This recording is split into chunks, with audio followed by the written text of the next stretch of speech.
Hello, I am behind the mic. Today, I'm talking about Sega's iconic high-speed platformer, Sonic the Hedgehog. In the 90s, Sonic was able to steal the show, was able to compete with that of even Mario. But ever since the popularity of 3D, Sonic jumped on the bandwagon and jumped to a third dimension. And while it technically worked for a while with the adventure games, since Heroes, his 3D career just completely went downhill. To the point where he has become a joke in the video game industry. However, with the exception of Sonic 4, his 2D career was actually really consistent. And to the point where people are questioning the idea of Sonic being a 3D, but people are also having hope because not only are the adventure games considered classics, but Sonic Unleashed was also really good, which made the fans even more confused. How do we fix this? What caused Sonic's inconsistency? Well, I was able to figure it out. The big question people are asking, does Sonic work well in 3D? The answer is yes. But to quote the Fullmetal Alchemist saying, the law of equivalent exchange, it comes at a very steep cost. A cost that I'm not sure all Sonic fans are willing to accept. What is that cost, you may ask? Well, it mostly comes down to two things. One being supersonic. Ever since Sonic 2, when Sonic collected the 7 Chaos Emeralds, you become Super Saiyan Sonic! And become even faster and would just destroy everything in its path and was a staple in nearly every 2D game. But ever since the 3D games, it was absent in regular stages and was only used to defeat the final boss. Why is this? But Sega would eventually give us back Supersonic in regular stages is in Colors, Generations, Lost World, and Forces. Did it work? Well, it worked in Lost World. The rest? No. Here's why. When you access the PC version of Sonic Adventure, you can use hacks to unlock Supersonic in regular stages.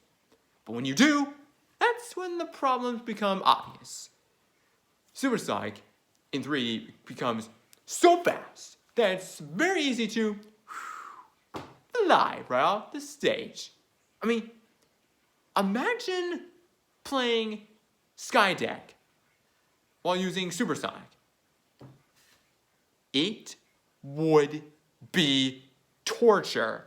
So, it's no secret why Sega gave up on using it. And when Sega did bring back Sonic in regular stages, it felt like the stages themselves became generic so that the player wouldn't worry about flying off the screen. I'm looking at you, Sonic Forces. This would make sense why Sonic Unleashed is considered difficult, because Super Sonic wasn't in the regular stages. So yeah, as much as we love Super Sonic, it just doesn't work very well in 3D. The exception is Lost World, because Sonic in general is a little slower than we're used to, which makes it more easier to control. But a lot of fans really don't like the run button, so I'm not sure that's the correct answer either. And the other problem, number 2, frame rate. The worst offender is Unleashed. Okay, think about it.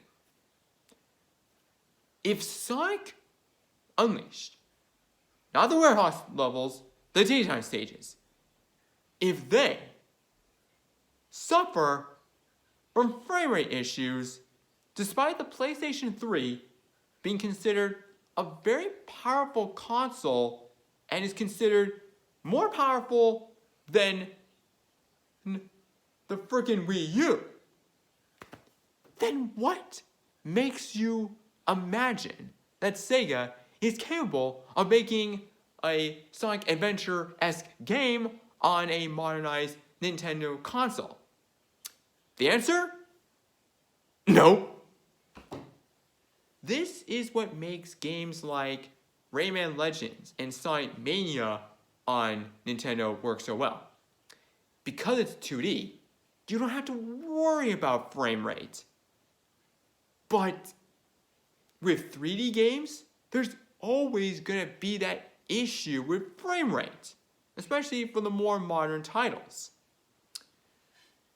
Which means, if a Sonic Adventure-esque game were to exist nowadays, I guess it would make sense in the context of the PS4, but not the Switch.